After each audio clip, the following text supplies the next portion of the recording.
Le président sud-africain Jacob Zuma est de passage au Nigeria, où il va notamment s'entretenir avec son homologue Muhammadu Buhari lors de pourparlers bilatéraux.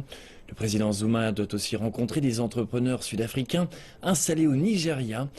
L'avenir des relations entre les deux plus grandes économies du continent va retenir l'attention durant cette visite de 2 jours.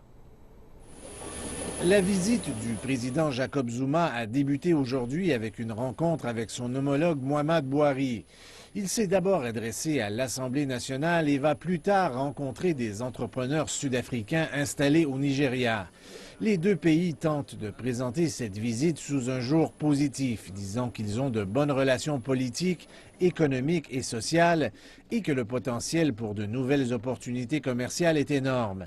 Mais personne n'a voulu parler des tensions qui opposent les deux pays, dont cette importante amende imposée aux géants sud-africains des télécommunications, MTN, par le Nigeria.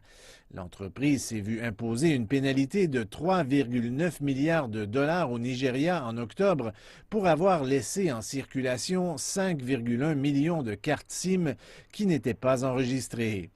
Même si personne n'a mentionné la situation, on s'attend à ce que les deux chefs d'État en discutent longuement.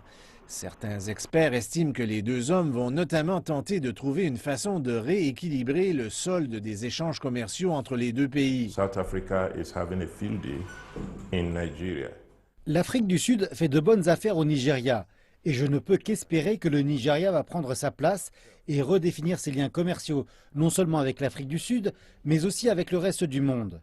Nous devons commencer à prendre l'habitude de mettre carte sur table pour que nous puissions prendre notre place quand viendra le temps de faire des échanges commerciaux.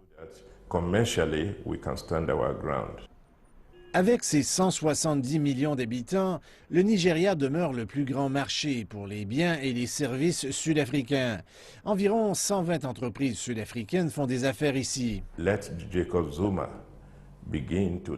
Il faut que Jacob Zuma mette sur pied un programme qui va rappeler que lorsque l'Afrique du Sud avait des problèmes et que le pays venait d'accéder à son indépendance, le Nigeria était à vos côtés.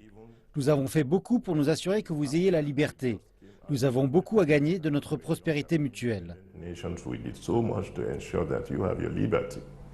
M. Zuma est venu avec ses ministres du Commerce et de l'Industrie, des Relations internationales, de la Défense, de l'Intérieur et des ressources minières. Cette visite est perçue comme une façon de résoudre certaines insatisfactions mutuelles et de conclure un accord qui permettrait au président Buhari de libérer le pays de sa dépendance au pétrole.